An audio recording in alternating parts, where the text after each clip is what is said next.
How's everybody doing? Good. I'll see what you guys got. How'd the first week go? I'm pleased with the first week. I mean, it's been a real challenge in terms of what we've asked them to do. We've taken a ton of reps, ending with like now the new rules. Now you can only have 2 scrimmages in preseason where you tackle over 50% of the time. So we ended with like a simulated scrimmage with some tackling, but not over nearly 50%. So really pleased. I think we're getting a lot of reps, and the guys are working really hard. I'm really pleased with our toughness. Really pleased with our mindset. Amy. That's okay. No, please. Thoughts on yesterday's realignment with Oregon and Washington coming into the league? Yeah, I really have no thoughts, honestly. Like, obviously I trust the leadership. I trust the Big Ten, Tony Petitti. Trev is awesome, right? He's so communicative and all those things. So I'm kind of in my own little bubble right now, so I'm still worried just about our team, making sure that I think the key for all teams right now is as realignment happens in the coming years. I mean, who knows what the future is going to hold, making sure that my job is to make sure that University of Nebraska is relevant nationally. And so I just have a lot of trust in the Big Ten and the leadership, and I think it's, the dominant conference in college football. And so we'll play wherever they tell us to play.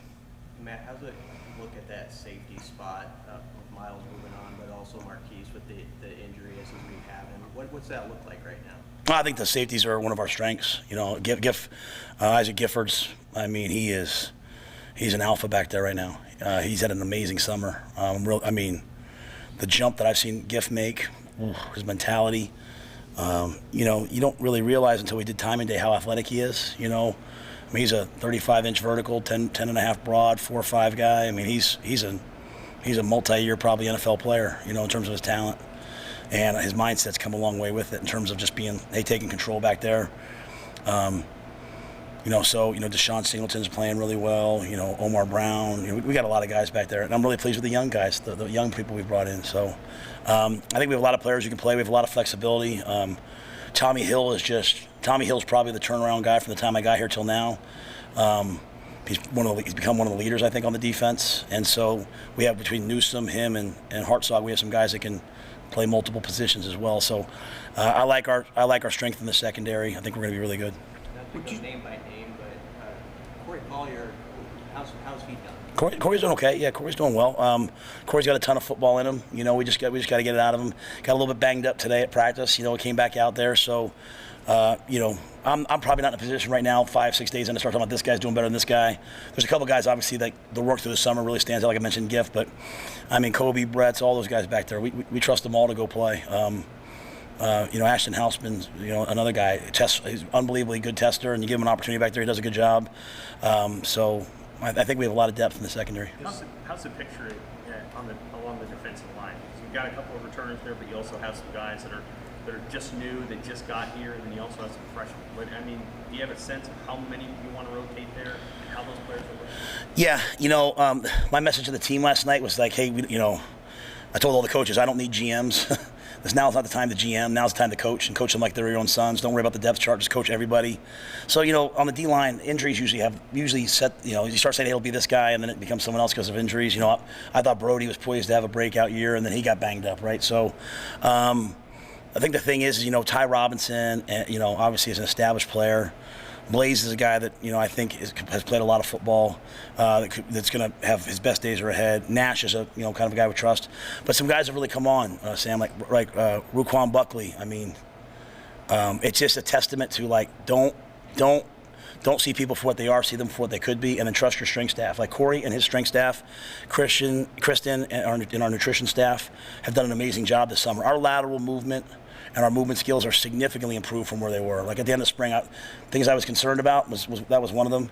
And Ruquan has made a huge jump. So we've got a lot of really good young players, that are going to come on, I think we'll end up having like 6, 7, 8 guys that can play for us on the D line, and some other young players, like the Lenharts and the Prince Wills, they're ready to play. Some of the other guys that just showed up, the Van Poppels, the Vincent Carrolls, we're just going to get those guys ready. So if it's early in the season, great. If it's late, great. So I think we have a lot of depth, but to your point, they're all sort of unproven. That's why we practice the way we practice. We're getting between 150 and 190 reps every practice. So no one's standing around. We're all moving, and guys are getting better quickly. Back to Gifford, is it more of a safety discussion with him now than Rover? Was he Was he playing Rover? Yeah, I mean the Rover's a safety in my mind. Like, we go to the post player. He's going to be in the post. Like, before he was playing like that nickel Sam in last year's defense. He's not that. I mean, he's in the back end, so he might drop down in the box. He might be a deep third player. He might be a half player. He might be playing man. So, to me, Giff gives you the ability to play all of those positions, right? So, obviously he was in a battle in the spring. He's the guy right now, and we're trying to get the other guys behind him ready to push him, and we'll always just play the best three safeties. What's been the process in getting Teddy Prohaska back into playing shape and the state of your left tackle position right now? Yeah, Teddy got banged up again, so Teddy's out for a little while right now. Nothing long term, but he's banged up, unfortunately. He'll be right. We think he'll be ready for the first game. So we're working Turner, we're working Gunner, we're working all those guys on the O-line, and then we're going to get Teddy back as soon as possible. Going back to the safeties, what kind of role do you anticipate Phelan Stanford? Phelan is running with the ones and the twos right now. Really one of the fastest guys on the team. Really, really dependable, physical. So he's another guy that's in the mix. And then I think an excellent special teams player as well. So, I'm not looking at depth charts at all right now. I'm sort of just trying to get everyone ready, and then we get to that third week. That's when we start sort of. My history has been, every year that I've been a head coach in college, someone that started the year off on the scout team was starting for me by the end of the year. And every year I've been a head coach in the NFL, a guy that we cut ended up starting. So I'm really big on coaching everybody. I'm not here just to coach. So, Eric Fields, I'm trying to get him ready to be a starter. Dwight Boodle, I'm trying to get him ready to be a starter. And if they are, they are. If they're not, then they'll be that much better when their time does come. You have 6 or 7 scholarship freshman receivers you brought in. What have you seen from that group? What kind of opportunity could be there for a couple of those guys this year? Well, they're really fast. All right, our young guys are unbelievably fast. There's a lot of volume in our offense. There's a lot to learn. And so they're learning that pretty quickly, right? I need to learn all this stuff. But they're a tough group. They're physical. Really proud of a lot of them today. They're out there battling through. It's hot. We've been in the mornings. It hasn't been real hot. And all of a sudden today it was hot. We don't practice inside. We practice outside. So they're learning to adjust to this. I think a couple of those guys, might help us. They're going to push to help us. We have some older established guys who played a lot of football, like Marcus and Billy and Fleeks and all those guys. But we're going to count on some of those young players. I think the key in our receiver room right now is there's a couple guys like Ty Hahn and Alex Bullock who are, and some other guys that are really, really good football players, really dependable. Like, I challenge Alex all the time. Like, he's not a walk-on. He's a guy that just came here as a walk-on. He's a starting receiver, I believe. So, the young players, they're fast, they're explosive, they're dynamic. We're going to have an unbelievable receiving core with those guys at some point. It's just how fast they can learn this and handle the bumps and bruises of camp.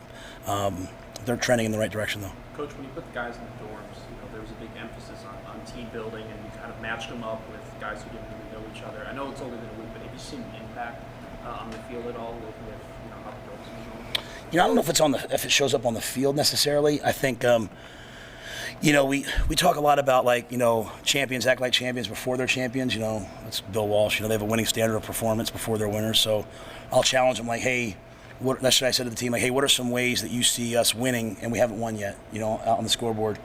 And some of the guys talked about being in the dorms. Seeing guys talk to each other. Young guys impacting older guys impacting young guys.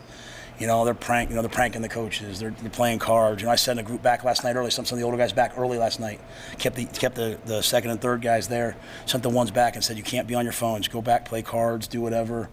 Gus Felder and his staff for us do an amazing job of integrating that in. So I think all of us can't wait to go back to our own beds. But I think we'll miss the time together. I walk over there every night and walk back in the morning. It's a pretty cool thing to see.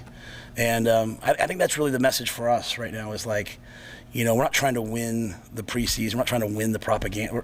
We're trying to act like winners before we are winners. We're doing scout special teams yesterday. Nick Henrich is a multi-year starter, right linebacker, coming off a torn ACL, and he's running down on scout kickoff.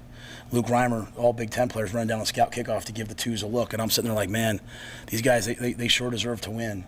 So we just have to maintain that. So the dorms have been really good, very grateful to housing because I feel like it's bringing our team closer.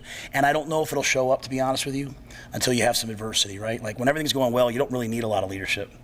It's really going to be when things get hard, on the sideline, are we throwing our helmets and yelling at each other, the coaches yelling at each other, or are we kind of like, hey, I got your back, if you got mine, let's go. So that's the type of team that we'll see it in tough moments. Can you go back for a second to Teddy? You said he's going to be ready for the first game, and then also are there any other injuries that you can report that will linger into the season? I don't think anything's going to linger in the season. We have some guys banged up right now. Obviously, you guys will see on Tuesday. Me doing off the top of my head's tough. I'm sorry, but Teddy's a significant one. Teddy and Jacob Hood right now aren't practicing on the O-line. We think he has a chance to be ready for the first game. If not, definitely the second game. I'm trying to think of anybody else. Marcus Washington should be ready to go full go on Monday, so we'll have him back, which will be great. But in terms of anything like long term, we don't say anything like that other than Brody. How good is it that, Turner, he's played the position a long time, so he knows how to play tackle. You don't have to teach him. How helpful is it that he has that experience? Yeah, and I love Teddy, and I know he's done. Since I've been here, Turner's been left tackle with the ones every day since I've been here, so that's what I know, right? So I just feel bad for Teddy because he's such a wonderful young man and wonderful teammate, and he was, excited to get out there and get going. But you know what? I remember when Brody got hurt, and the Tagaloa family flew out here. I was sitting down with his father and mother, and his father was talking. He told me, he said something that impacted me. You learn a lot from listening to people and parents. His father, was talking to Brody about embracing the delay. Sometimes there's a delay in what we want. You have to embrace it. It's really good for me to hear. And so I think Teddy's going to come back better than ever. But yeah, Turner's an excellent player. And, we have some young old linemen that have shown up, like the Sledge. Catula was here in the spring, but those young guys, they're going to be good players. As Grant Seagren walked on, he's a scholarship-type player. So we got some guys that are going to help us. Hey, Coach, on the off day, what is the schedule? Like, players, are they not allowed to leave? And what do you do on an off day Sunday when they're on campus? You're allowed like 2 hours with them, so we'll meet in the morning. We'll encourage them to recover. Our team does a great job of recovering and regenerating. So like Mitch will make sure that there's massage and chiro and all that stuff available, ice tubs, cold tubs. So we'll have a bunch of recovery stuff. Obviously they can leave if they want to go to church. Yeah, they can leave. They will give them their car keys back. And so if they want to go to church or they want to go out, go to the mall, they want to go to a movie, they can do all those things. We just, they'll have to be at breakfast. They have to be at meetings. They have to be at, they'll take lunch with them or get it on the way out, and then they have to be back for dinner and curfew. So, when you're in the NFL, they'll have a day off, and, it'll be a full day off, but they can go out. So everything we try to do is just getting them ready for the next level. So they can do those things. They can, they can do whatever they want. Just have to be back in time and be ready to go on Monday. And then the coaches will work in the morning, and then I always encourage the coaches, I don't have my family here yet. I don't even have a house yet, so I'm going to stay in the dorms. I might go see Oppenheimer. I heard that that's good. So, but other than that, coaches will work. The coaches have been grinding. They're here late every night, so it's always good for them to see their families because it's another week. And week one's down, week two comes up, so I want to make sure we hit it running. I know you're focused on getting prepared for Minnesota, but I did want to go back to Oregon and Washington for a second. You already knew that USC and UCLA were coming into the league. Now with two more West Coast teams coming in, it gives you an opportunity to have more of an anchor recruiting out there. And I'm just curious, what you think of Nebraska's prospects of being able to recruit on that side of the country more than maybe they have in the last 5 or 6 years. Yeah, I think for us, we've been going out there. We're trying to establish ourselves out there. There's a lot of people. When I was in Baylor, there was a lot of people in California that, because of whatever tax reasons or they wanted to kind of go to Texas, right? So there's a lot of people I think in Texas that play football, or California play football, and so we'll continue to recruit the West Coast. Before I took this job, I went one day and did like a little thing at CBS. I was talking to Trent Green, the old quarterback, and he said something to me. He said, Matt, I live in Kansas City because I'm doing NFL games every week, and I didn't want to be in New York having to fly. So I'm kind of in the middle of the country, and I'm going here and I'm going there. And I think as the Big Ten's become the national conference, and it stretches from East Coast to West Coast, we're in a pretty good spot geographically where teams are going to have to come here and play in cold temperatures, have to play in the wind.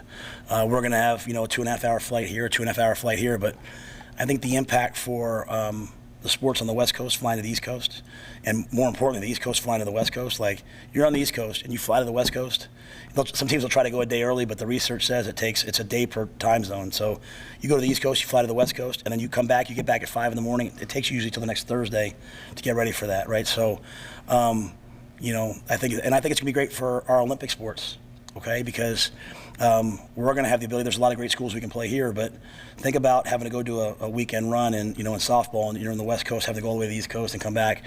Where our Olympic sports and our, I don't know what the other, basketball, whatever, they're able to go to the East Coast, the West Coast. It's manageable trips instead of 5 and 6 hour trips that other teams are going to have to do. So I think this broadening of the conference could be really good for University of Nebraska because we're central and we're in the middle of it, and the weather will be good in football for us, but also just the travel will be more manageable than maybe some of the other teams. So all you Olympic sport athletes, come to Nebraska.